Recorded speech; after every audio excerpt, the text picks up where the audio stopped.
জয় হিন্দ। আজকের এই ভিডিওতে আমরা 1 থেকে 100-র নামতা একদম সহজ পদ্ধতিতে শিখব, ঠিক আছে, যেটা আমাদের সারা জীবন মনে থাকবে। দেখো, আজকের ভিডিওতে আমরা যে প্রসেসটা শিখব সেটা কিন্তু একদম অচেনা বা অজানা প্রসেস নয়। সেটা আমাদের চোখের সামনেই থাকে, কিন্তু আমরা কি সেটাকে হয়তো বুঝতে পারি না বা সঠিকভাবে আমরা প্রয়োগ করতে পারি না। তো আজকের ভিডিওতে আমরা সেটাই কিন্তু শিখব, ঠিক আছে। দেখো, আজকের ভিডিওতে আমরা কি শিখবো? নামতা। নামতা শিখবো মানে এটা নয় যে আমি তোমাদেরকে বলবো যে 24 মানে 24-এর ঘরের নামতা শেখাচ্ছি তোমাদের, আমি 24 একে 24, 24 গুণ 48, সেরকম নয়। আমাদের পরীক্ষায় যখন আমাদের যেরকম দরকার পড়ে, পরীক্ষায় তো আমাদের এরকমই দরকার পড়ে না, 24 গুণ 4 কি 26 গুণ 3, 35 গুণ 6 কি 42 গুণ 3, এরকমই না দরকার পড়ে আমাদের। আমাদের তো নামতা লিখতে আসে না পরীক্ষায়, আমাদের এরকমই আসে। তো এটা কি করে সহজ পদ্ধতিতে আমরা করতে পারবো সেটা আমরা শিখবো। কি করব দেখো, একদম এটা কিন্তু আমরা বেসিক জিনিস আমরা কিন্তু জানি, কিন্তু কি আমরা হয়তো এভাবে কখনো ভাবিনি। আজকে আমরা সেইভাবেই ভাববো। দেখো, এই 24-কে আমরা কি করতে পারি? দেখো, 24-কে আমরা দুটো পার্টে ডিভাইড করতে পারি না? 20 + 4 করতে পারি কি না? এবারে দেখো, 4 দিয়ে যদি আমরা 20-কে গুণ করি কত হবে? 80, যোগ 4 দিয়ে 4-কে গুণ করলে 16। এবারে 80 আর 16 যোগ করলে কত হবে আমাদের? 96। আবার দেখো, এখানে 26-কে যদি আমরা লিখতে পারি 20 + 6, তাহলে দেখো, তাহলে আমরা 3-কে 20 দিয়ে গুণ করলে কত হবে? 60, যোগ 3-কে 6 দিয়ে গুণ করলে 18, তাহলে কত হবে? যোগ করলে 78, 78। ঠিক আছে। দেখো, এই পদ্ধতিতে আমরা যখন করব তখন কিন্তু খুব সহজেই আমরা গুণটা করতে পারবো। আবার দেখো, 35-কে আমরা 30 + 5 লিখতে পারি কি না? তার মানে 6 দিয়ে যদি আমরা 30-কে গুণ করি কত হবে? 180, যোগ 5, 5 × 6 = 30, তার মানে 180 আর 30 হয়ে যাবে 210, তার মানে কত হয়ে গেল? 210। দেখো, খুব সহজেই কিন্তু আমরা করতে পারছি। দেখো, আমি তোমাদেরকে এখন এটা লিখে লিখে করাচ্ছি তোমাদেরকে বলার মানে বোঝানোর জন্য। যখন তোমরা এই পদ্ধতিগুলো দেখো, এই ভিডিওটা শেষ অবধি যদি তোমরা দেখো না, শেষ অবধি যদি ভিডিওটা দেখো, আমি যখন মানে লিখতে লিখতে যখন প্র্যাকটিস করাবো আমার সাথে সাথে যখন তোমরা করবে, তোমাদেরকে আর এক্সট্রা করে প্র্যাকটিস করতে হবে না। দেখবে এই ভিডিওটা শেষ অবধি, এই ভিডিওটা শেষ হতে হতে তোমরা এই যে ক্যালকুলেশনটা, এই ক্যালকুলেশনটা মনে মনেই করতে পারবে। এই ক্যালকুলেশনটা মনে মনে করে লাস্টে 78 ডাইরেক্ট বলতে পারবে। এই ক্যালকুলেশনটা মনে মনে করে লাস্টে 210 মনে মনেই বলতে পারবে। দেখো, 42-কে আমরা কি লিখতে পারি? 40 + 2, এবারে 3 × 4 = 12 মানে 120, যোগ 3 × 2 = 6, তার মানে কত হয়ে গেল? 126। বোঝা গেল? দেখো, এই ক্যালকুলেশনগুলো কিন্তু তোমাদের মনে মনেই হয়ে যাবে। এখন প্রথম প্রথম তোমরা করছো তাই তোমাদের হয়তো আমি এখানে লিখে দেখাচ্ছি তাই সুবিধা হচ্ছে, কিন্তু তোমরা কিন্তু মনে মনেই করতে পারবে। ঠিক আছে। দেখো, নেক্সট দেখি আমরা। দেখো, এখানে যদি আমরা আবার করি, দেখো এই যে 73-কে আমরা 70 + 3 লিখতে পারি, তাহলে কত হবে? 4 × 7 = 28, মানে 280, যোগ 4 × 3 = 12, তার মানে কত হয়ে যাবে? 292। আবার দেখো, এখানে 85-কে আমরা লিখতে পারি 80 + 5, তাহলে কত হবে? 3 × 8 = 24, মানে 240, যোগ 5 × 3 = 15, মানে 255। ঠিক কি না? দেখো, একদম সহজ সহজ, খুব তাড়াতাড়ি তাড়াতাড়ি কিন্তু হয়ে যাচ্ছে। তোমরা যত বেশি প্র্যাকটিস করবে তত কিন্তু আরো তাড়াতাড়ি হবে। তোমাদের এই ভিডিওটা শেষ অবধি দেখতে দেখতেই কিন্তু তোমাদের অঙ্কগুলো মানে মনে মনে হয়ে যাবে, তোমাদের আর এভাবে লিখতে হবে না। ঠিক আছে। দেখো, 90 + 3 লিখতে পারি আমরা, তো 90 × 6 কত হবে? 6 × 9 = 54, মানে 540, যোগ 6 × 3 = 18, তার মানে কত হবে? 558। আবার দেখো, 99-কে আমরা কি লিখতে পারি? 90 + 9, 3 × 9 = 27, মানে 270, যোগ 3 × 9 = 27, তার মানে কত হবে? 297। ঠিক না?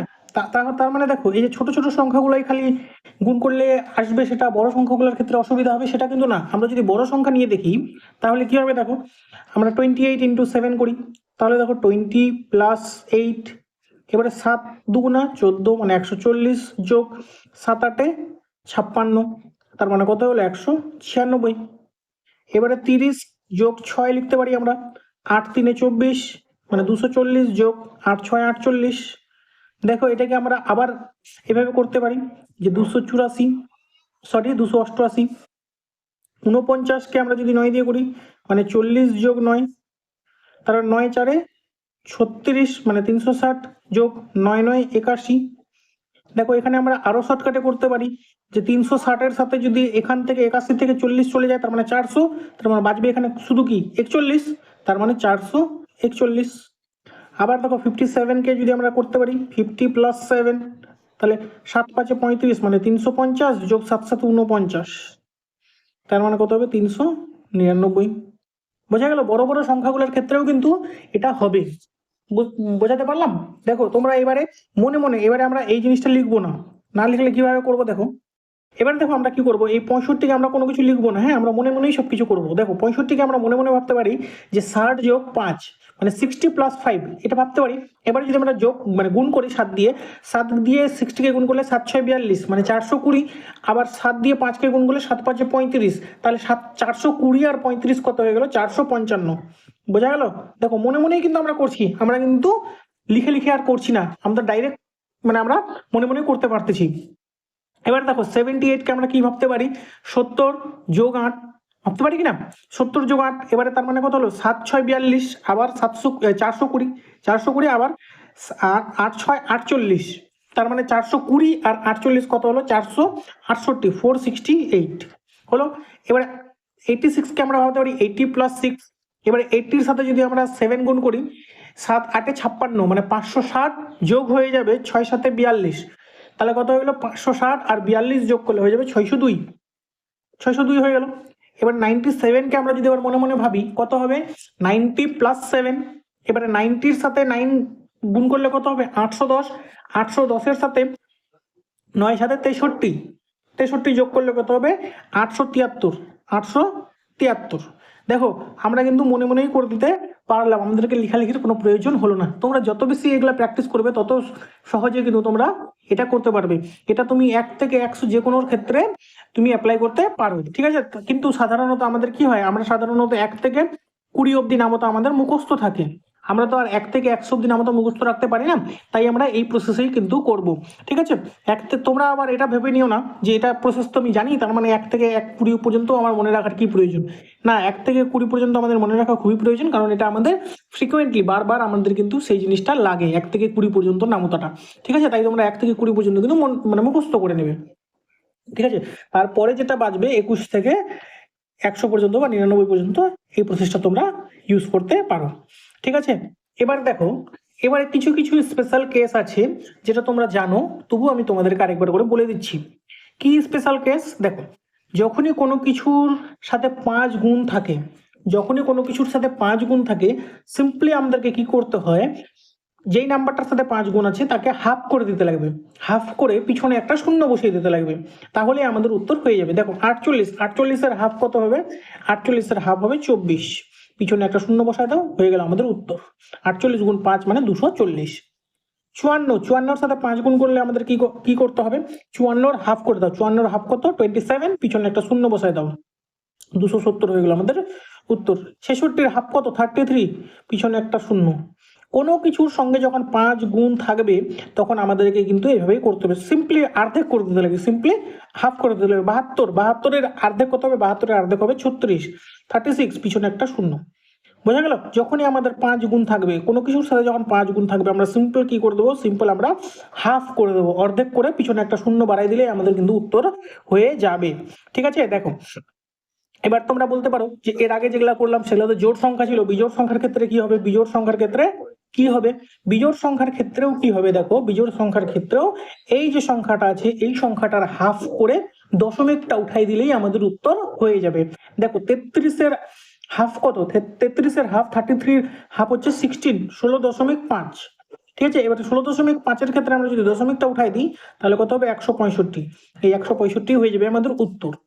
এই যে 47 × 5, 47-এর অর্ধেক কত হবে, 47-এর অর্ধেক হবে 23.5, মানে 23.5, দশমিকটা উঠাই দাও কত হলো 23.5, মানে 235 হয়ে যাবে উত্তর আমাদের, ঠিক আছে। দেখো এর থেকে আরেকটা শর্টকাট আমি তোমাদেরকে বলে দিই, যখনই কোনো বেজোড় সংখ্যার ক্ষেত্রে 5 গুণ থাকবে, বেজোড় সংখ্যার সাথে 5 গুণ থাকবে, সিম্পল কি করব আমরা, সিম্পলি কিচ্ছু করব না, আমরা সেই সংখ্যাটাকে 1 কমায় দিব, 1 কমায় যেটা 1 কমায় অর্ধেক করে দেবো, পিছনে একটা 5 লিখে দেবো, মানে কি 59 আছে, তো 59-এর 1 কমায় দিলে আমরা কি মনে মনে বুঝতে পারবো আমরা কত হবে, 59 থেকে 1 কমায় দিলে 58।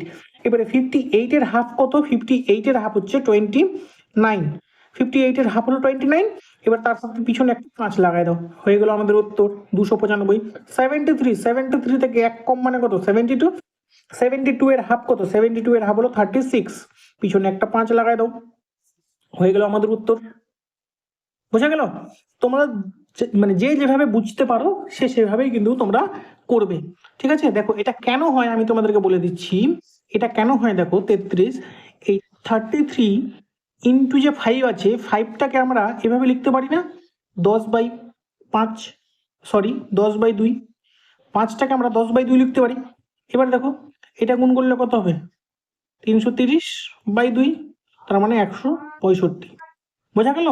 তার মানে বা এটাকে আমরা এরকমই লিখতে পারি না, 33কে 2 দিয়ে কাটলে কত হবে? 33কে 2 দিয়ে কাটলে হবে 16.5 ইন্টু 10।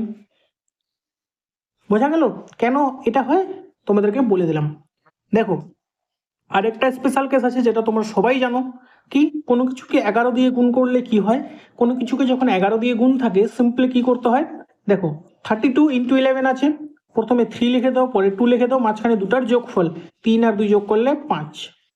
45 সামনে এরকম 4 আর 5 লিখে দাও, মাঝখানে দুটা যোগ করলে যোগফল 71, 7 আর 1 দুটা যোগ করে মাঝখানে 53, 5 আর 3 মাঝখানে দুটো যোগ করে। ঠিক আছে, এবার তোমরা বলতে পারো যে যোগফল যদি 2 সংখ্যার হয় তাহলে কি করব। দেখো যোগফল যদি আমাদের 2 সংখ্যার হয় তাহলে কি করব, দেখো 65 যেমন আছে, আমরা এটাকে কি করবো, এই যে 6 আর 5 মাঝখানে কত হয়ে গেল, দেখো 6 5 11, তার মানে 11 আমরা এখানে 1 লিখবো আর 1 এখানে লিখে দেবো। তাহলে এবারে আমাদের কত হয়ে যাবে, দেখো এই 5 1 আর 6 আর 1 কত হয়ে গেল 7, তার মানে 715। বোঝা গেল? সিম্পলি এখানে আবার 7 8 মাঝখানে দুটাকে যোগ করলে কত হবে, 7 আর 8 15, 15 5 হাতে থাকবে 1, সেটা লিখে দেবো সামনে, তার মানে কত হয়ে গেল আমাদের 8 5 8। 84 কত হচ্ছে, দেখো যখনই আমাদের মানে এরকম থাকবে না, যখনই দুটার যোগফল আমাদের মানে 10-এর বেশি হবে, সিম্পল আমরা কি করব, এই সামনে যেটা আছে সেটাকে 1 ঘর বাড়িয়ে দেব, তাহলে আমাদের উত্তর বেরিয়ে যাবে। দেখো তাহলে কত হলো, 8 আর 4 এখানে, তার মানে 9 লিখবো, পিছনে 4 লিখবো, এবার 2 যোগ করলে কত হবে, 8 4 12, শুধু 12-র 2 লিখবো, হয়ে গেল। 9 আর 7 16 হয়, এবারে 9 আছে, তার মানে 1 বাড়িয়ে লিখবো, তাহলে 1 বাড়ালে কত হবে 10, পিছনে 7 আর 9 আর 7 কত হবে 16, 16-র 6 লিখে দেবো, ব্যাস হয়ে গেল আমাদের উত্তর। বোঝা গেল? দেখো এটাই ছিল আজকের ভিডিওর কিন্তু তোমাদের মানে মূল বিষয়বস্তু, যে ক্যালকুলেশনগুলো আমরা কি করে সহজে করব। আমরা যদি খুব সহজে 1 থেকে 100 অবধি ক্যালকুলেশন বা নামতাটা মানে লিখতে পারি, গুণফলটা কি হবে সেটা বের করতে পারি, তাহলে কিন্তু আমাদের খুব সহজে আমরা অঙ্কগুলো করতে পারবো। দেখো কম্পিটিটিভ এক্সামে অঙ্ক সবাই পারবে, কে কত তাড়াতাড়ি অঙ্কটা করতে পারে সেটাই হলো মূল বিষয়বস্তু। ঠিক আছে, দেখো তোমরা তোমরা তোমরা রিসেন্ট যে পরীক্ষাটা দিয়ে এসছো সেই পরীক্ষার কোশ্চেন পেপার যদি তোমাদের কাছে থাকে তোমরা বের করবে, দেখবে বাড়িতে বসে যখন তোমরা সেই পরীক্ষাটা দেবে তোমরা সব অঙ্কগুলাই বেশিরভাগ তোমরা পেরে যাচ্ছ অঙ্কগুলা, কিন্তু পরীক্ষা হলে কি হচ্ছে, সেই অঙ্কগুলো আমরা মানে পুরোটা কমপ্লিট করে আসতে পারছি না। কেন? কারণ ওখানে আমাদেরকে খুব শর্ট টাইমের মধ্যে করতে হচ্ছে, বাড়িতে আমি মানে অ্যাভেলেবেল টাইম নিয়ে করছি অঙ্কগুলো, তাই আমরা মানে অঙ্কগুলো কমপ্লিট করতে পারছি, কিন্তু শর্ট টাইমে যখন পরীক্ষায় করছিস তখন আমরা কিন্তু সেটা কমপ্লিট করে আসতে পারছি না, ছেড়ে আসতে হচ্ছে আমাদের। তাই আমাদেরকে এই যে ছোট ছোট জিনিসগুলো আছে সেগুলোকে পরীক্ষা হলে ইমপ্লিমেন্ট করতে হবে। দেখো এই জিনিসগুলো কিন্তু আমরা সবাই জানি, কিন্তু কি আমরা মানে সঠিকভাবে কি করে অ্যাপ্লাই করতে হবে সেই জিনিসটা আমরা বুঝতে পারি না। বোঝা গেল? তো দেখো এটাই ছিল আজকের ভিডিও। তোমাদের যদি ভিডিওটি ভালো লাগে থাকে ভিডিওটা অবশ্যই লাইক করবে। দেখা হচ্ছে নেক্সট ভিডিওতে। জয় হিন্দ।